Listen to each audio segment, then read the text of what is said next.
मैं तेरे कदमों में रख दूं ये जहां, मेरा इश्क दीवानगी ओ, है नहीं आशिक कोई मुझसा तेरा, तू मेरे लिए बंदगी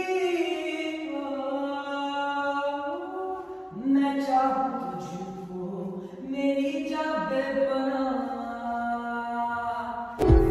হ্যালো এভরিওয়ান, আসসালামু আলাইকুম, welcome back to my new blog. তো কি অবস্থা সবার, আশা করছি সবাই অনেক অনেক ভালো আছে। তো আবার চলে আসলাম রমাদানের আরেকটি ব্লগ নিয়ে। আই হোপ আপনাদের কাছে অনেক অনেক ভালো লাগবে। আর ওই দিন অনেক তাড়াহুড়োর মধ্যে সেহরিটা খেয়ে নিলাম, তারপর এই বিস্কুটটা খাচ্ছিলাম, এটা অনেক বেশি মজা লাগে আমার কাছে। যাই হোক, তারপরে দিন ঘুম থেকে উঠে দিকে একদম সবকিছু রেডি করা হচ্ছে ইফতার বানানোর জন্য। আর এখানে হচ্ছে বেগুন, যেগুলো আমাদের বাগানের, আর সো দেখতে খুবই সুন্দর লাগছিল। আর এখানে ডালগুলো ব্লেন্ড করে রেখে দিয়েছিলেন, সেগুলো একদম বরফ হয়ে আছে। তারপর হচ্ছে বিরিয়ানির জন্য, তারপর হচ্ছে পেঁয়াজের জন্য, আর হচ্ছে চানার জন্য, সবকিছুর জন্য হচ্ছে পেঁয়াজ কাঁচামরিচ রেডি করে রাখা হয়েছে, যাতে একদম তাড়াতাড়ি হয়ে যায় সবকিছু। আর বাই দ্য ওয়ে, ইনশাআল্লাহ আপনারা হচ্ছে রমাদানের ব্লগ দেখতে পারবেন, যতগুলো পসিবল হবে আর কি চেষ্টা করবো আপনাদের সঙ্গে শেয়ার করা ইনশাআল্লাহ। আর দেখতে দেখতে অলমোস্ট 8 রমজান চলে যাচ্ছে, কিভাবে যে দিনগুলো চলে যাচ্ছে আর কি। যাই হোক, মাশাআল্লাহ। আর বাই দ্য ওয়ে, এখানে হচ্ছে আমাদের বাসায় হচ্ছে দই বানানোর প্রসেস চলছিল আর কি, যেটা আপনারা লাস্টে দেখতে পারবেন।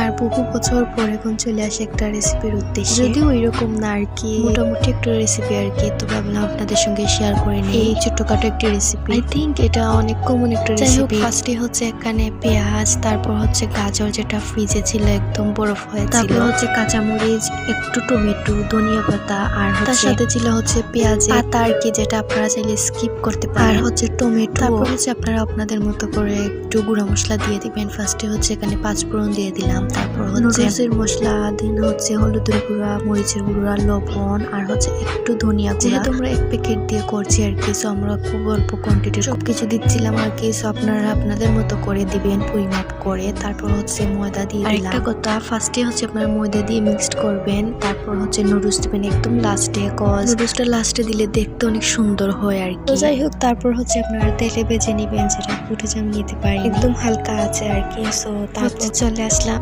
একদম সন্ধ্যার টাইমে, যেটা হচ্ছে হুজুরের জন্য ইফতার বানানো হচ্ছিল, লাইক মসজিদে দেওয়ার জন্য আর কি। আর যেহেতু হুজুর একজনই ছিলেন, সো ওনার জন্য হচ্ছে পরিমাপ করে দিয়ে দিলেন এখানে।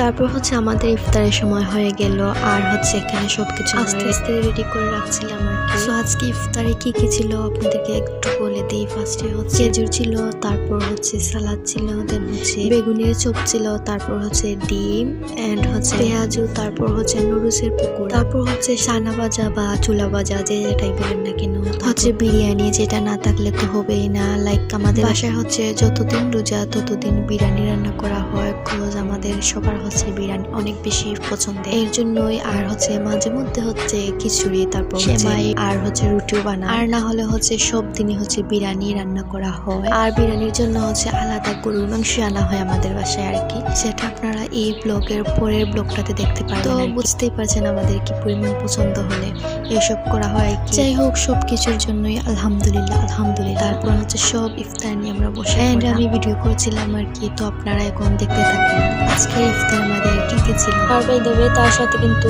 শরবত ছিল।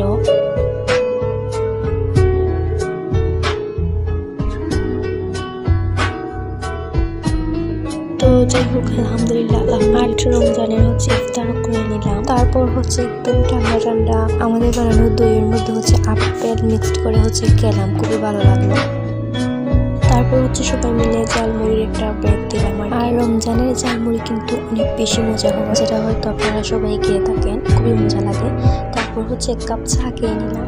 সো আজকের এই ব্লগটা ছিল এই পর্যন্তই। দেখার জন্য thank you so much, and সবাই ভালো থাকবেন, সুস্থ থাকবেন। আল্লাহ হাফিজ, আসসালামু আলাইকুম। সবাই দেখা হবে নেক্সট কোনো ব্লগে ইনশাআল্লাহ।